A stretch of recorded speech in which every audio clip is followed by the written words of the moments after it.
Welcome to the Yiboneh Beit Midrash. Welcome home to Torah. A warm welcome, a really warm welcome to everyone that's here presently and online watching this at any given time.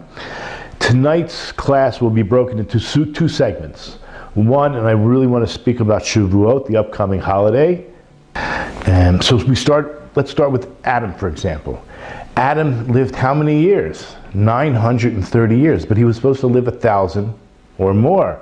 So 1,000 years, Chazal tell us that 70 years of his life he gave. To whom? He gave to Dovid. And how long did Dovid live? He lived 70 years. He was born and he died on his birthday. Oh, he died on his birthday as well. Not just born on his birthday, for anybody that got that. I know you did, Larry. But he also died on his birthday. And what was that? Shavuot. So this is part of the reason I want to dedicate this learning to this figure. I don't even have the words, but when you hear tonight's lecture, you'll have a much greater appreciation for what King David, who his personality, who he was, who he is, still is, and what the Mashiach will represent as well. So I mentioned that Adam Harishon, Adam the first man, he lived 930. Then David was 70.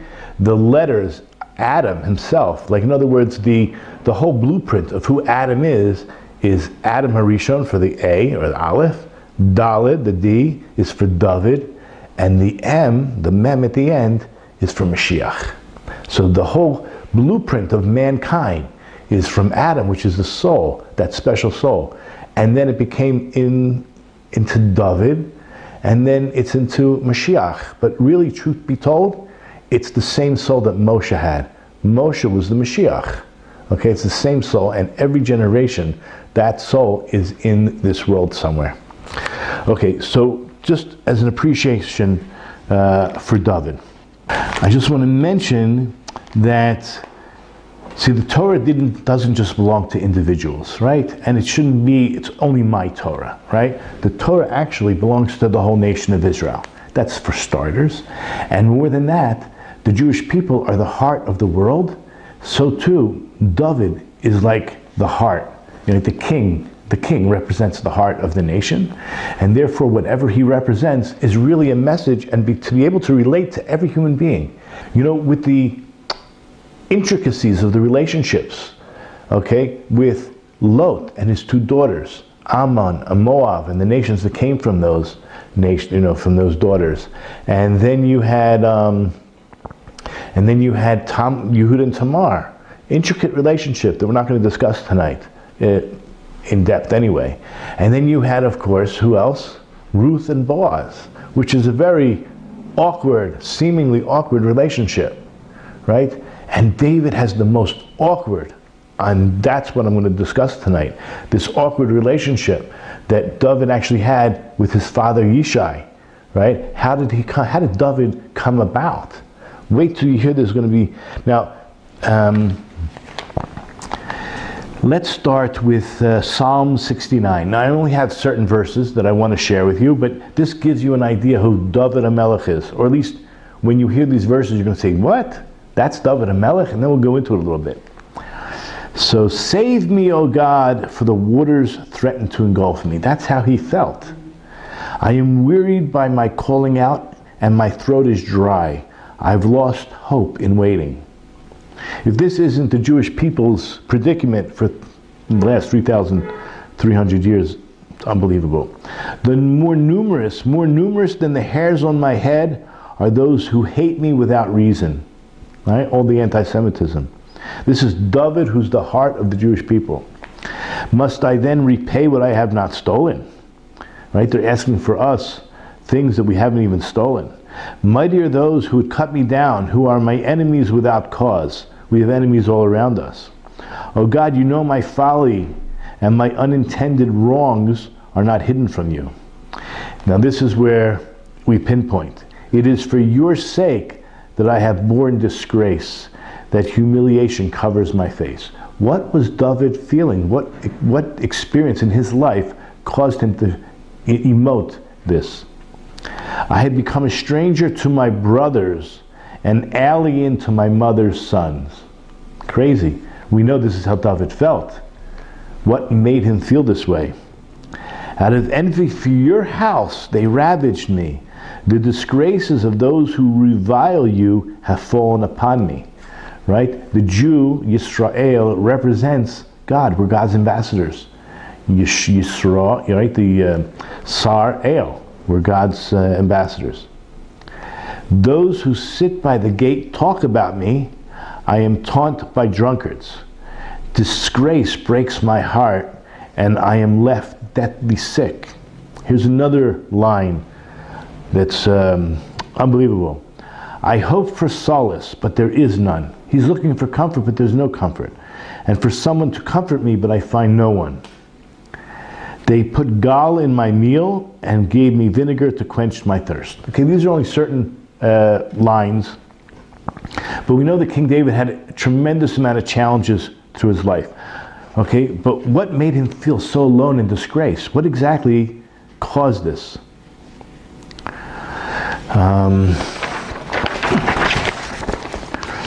So we know that he was born, now just to get this idea, you had Ruth, then you had Oved, then you had Yeshai, then you had David, okay?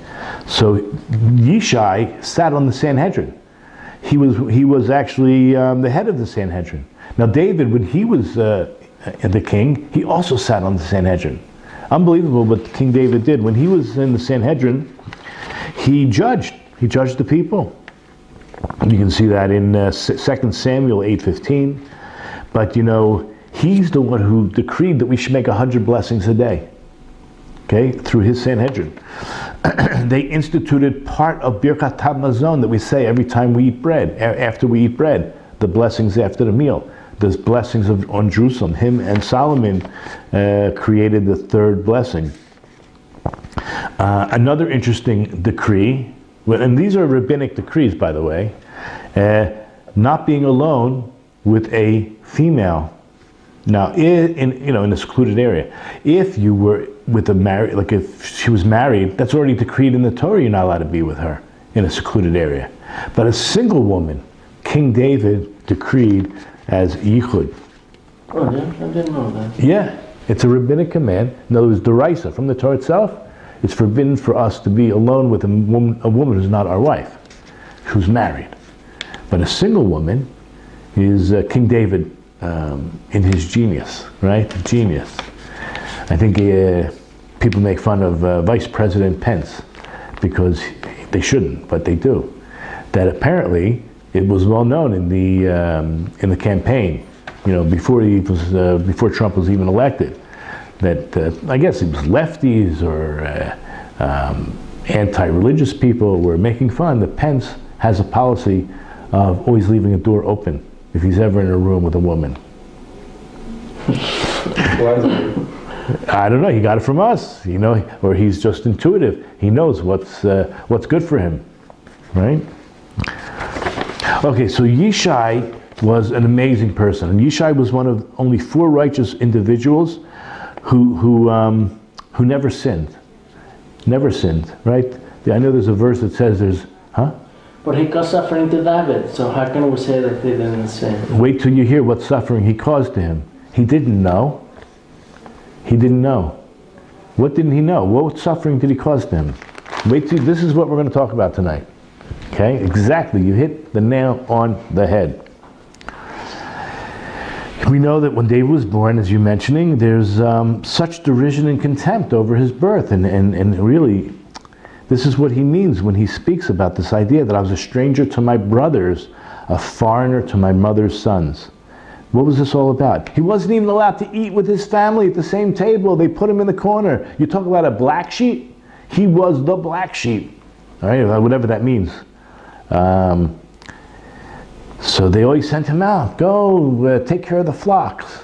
They were hoping that a lion would kill him and eat him, and that he always was victorious over all these animals anyway that came to attack him. But there was one person who stood by him the whole time, and that was his mother. because his mother knew the secret. What secret am I talking about? Her name, first of all, was Nitzevet. Okay, don't forget that. It's a hard name to remember, but it's easy enough because who else has the name Nitzevet? What happened? Let me tell you. This is where this whole idea of Shavuot is a celebration of the oral Torah. Yes, it's true. It's a celebration of receiving the Torah itself. But there is no Torah without the oral Torah. The rest of the nations have the written Torah. They don't have the oral Torah. We received both. It's amazing. And what I'm going to tell you now, everybody, Christians and Muslims, they all know about King David, right? That the Mashiach, the seed of Mashiach is going to come through King David. How? How's that even possible? Do you know that it says in our Torah that a Moabite is not allowed to enter the congregation of the Jewish people? What does that mean? Does that mean they can't convert? Or does that mean if they do convert, they can't marry? It means that they can't marry. If you look in Deuteronomy chapter 23, I think, verses 4 and 5. So, no Ammonite or Moabite shall be admitted into the congregation of the Lord. None of their descendants, even in the 10th generation, shall ever be admitted into the congregation of the Lord. What does that mean? So, believe it or not, as I mentioned to you, King David sat on the Sanhedrin. Yesai, he was the head of the Sanhedrin. Boaz was the head of the Sanhedrin. What does the Sanhedrin do? If you look in chapter 17 of Deuteronomy, whenever there's a doubt, you go to the court, and if the court has a doubt, they go to the higher court until you reach the place that Hashem has chosen. And you have to listen to what the court says. The court has the right to decide whatever they're deciding.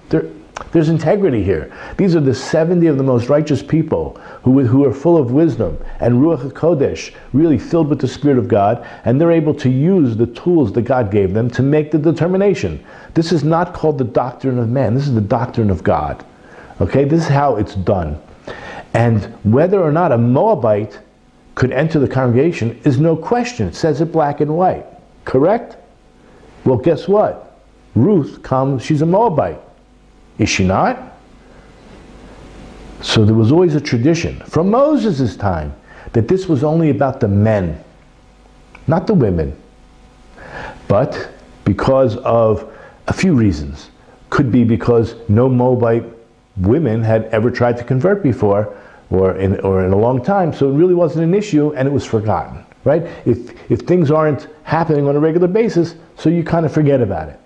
Okay? So it was forgotten. The halacha, the law, the application of the law was somehow forgotten. And they debated it as time went on. The Sanhedrin sometimes said, you know what? I think we made a mistake, and the women may not enter the congregation. And then they made a decision a few generations later.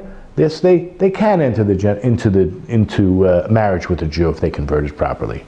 Went back and forth. So Boaz actually poskined, right? His Sanhedrin said they can marry. They can convert and marry into the Jewish nation. And he even proved it, right? Put your money where your mouth is. And he married Ruth, right? Now he died the next day, right? But she became pregnant and we had Oved. Fine. So by the time Yesai comes around, Yesai is now the head of the Sanhedrin.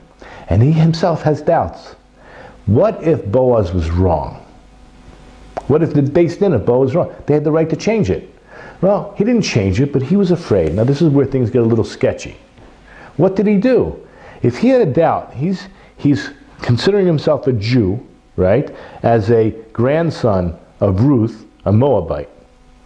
And now he has doubts whether she was allowed to marry Boaz, which makes him puzzle to marry a Jew. So he separated from his lovely wife Nitzevet after 7 children. And he thought, if I'm puzzle, my 7 children are also puzzle. So what I'm going to do is I'm going to take my handmaid, the female slave of the house, and I'm going to make a condition with her. What's the condition? Listen to this.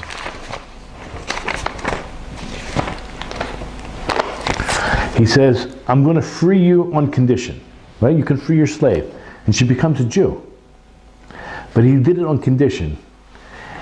If I'm really a Jew, because it was permissible for Boaz to marry Ruth, then you're also free as a proper Jew, and whatever child we have will be a kosher Jew. But if it's forbidden for me, let's say I'm blemished, I'm really not allowed to marry a Jew, then you'll remain a shifcha Canaanite, a non-Jewish slave, and you're allowed, a Moabite convert is allowed to marry the shifcha Canaanite. So at least the kid won't be a mamzer, it'll be whatever it is, a status, but not as a Jew.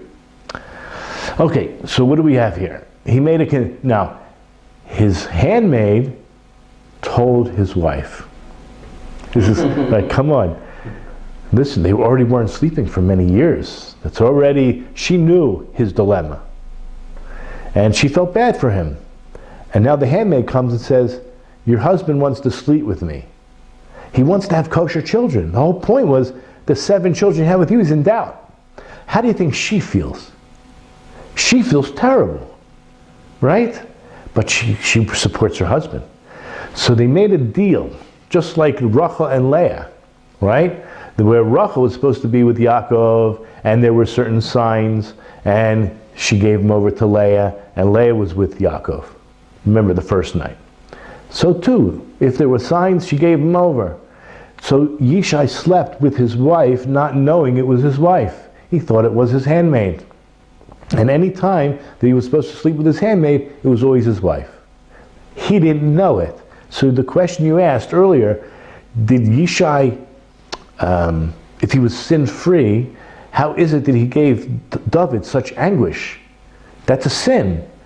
He had no idea that he actually thought that his wife was with another man. Remember, 3 months later, she's grown pregnant, and he thinks he didn't sleep with her. What would you do? What would Yehuda do to Tamar? You kill her? Your wife who you didn't sleep with is pregnant. It's adultery. You kill her. He carried that. He had Rahmanut. He had such love for his wife, it overshadowed everything. And he remained silent. What about her though? What pain that after this child is born, they put him out to pasture. They don't let him sit at the table and eat. He's the black sheep of the family, because not just Yeshai, but all the brothers. Word gets around, even though what you're thinking, right? Somehow everyone knew if Yeshai's putting him out to pasture, everybody knew this is a illegitimate son, or thought so. Now you follow what's going on? How Dovid? How could he not recognize his wife? I mean, did it have a blanket just with a little hole in it, or? No, chas v'shalom. That's illegal. It was dark. Listen, if she wore a certain perfume, she wore the perfume of the handmaid. It's supposed to be completely dark. Okay? We're not going to talk about this, how it happened, but trust me, this is how it happened, okay? This was before electricity. Okay, it was before electricity. If you want to say that, that's fine too. We're not referring to that point. There's no light from the moon. There you go. So this whole idea, I told you, we're celebrating the oral Torah because what are we celebrating?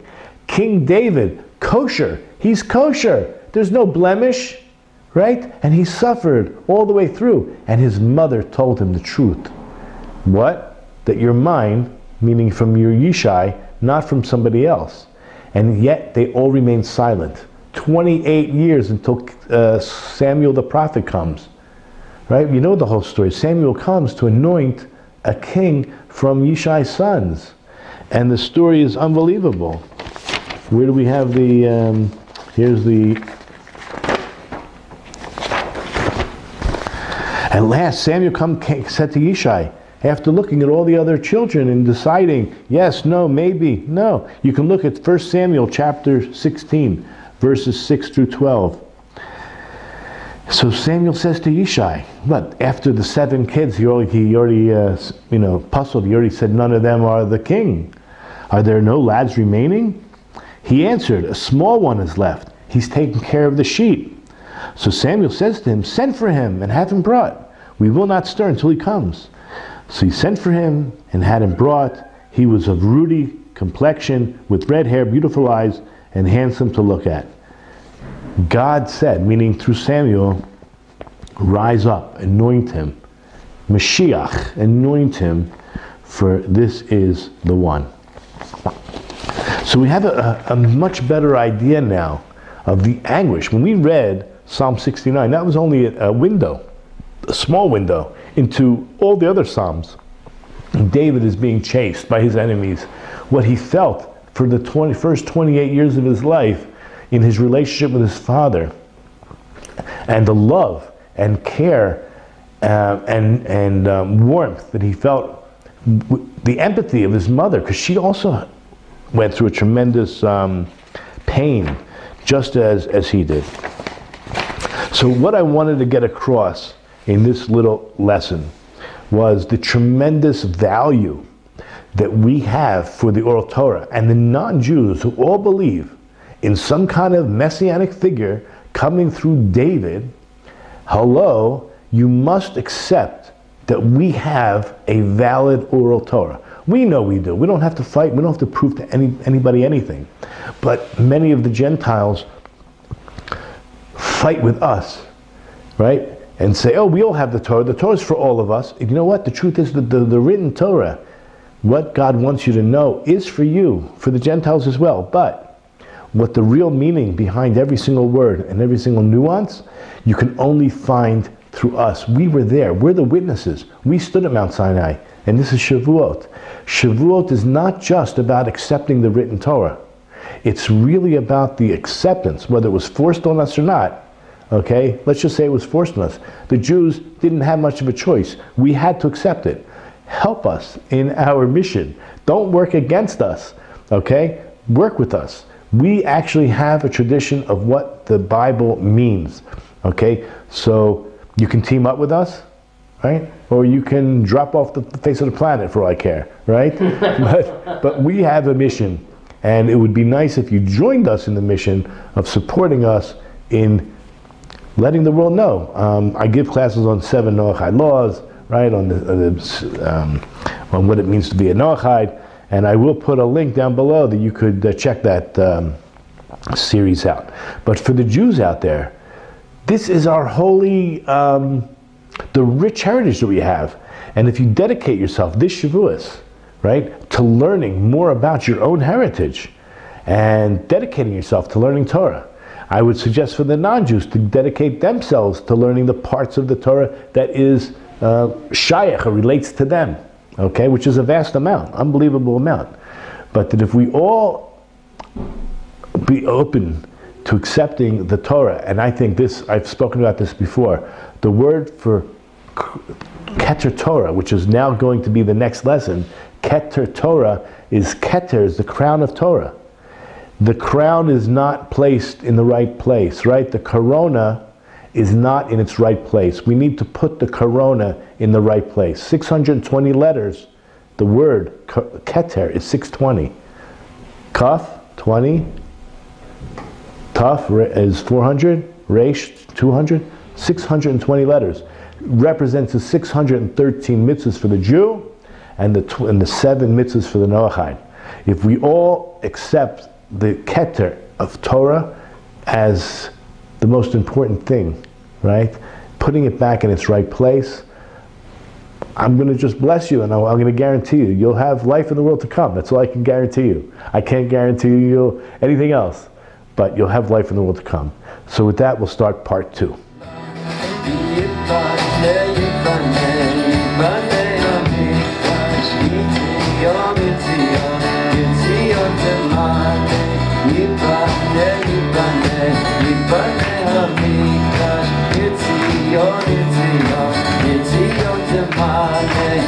Neshama shir shir chadyash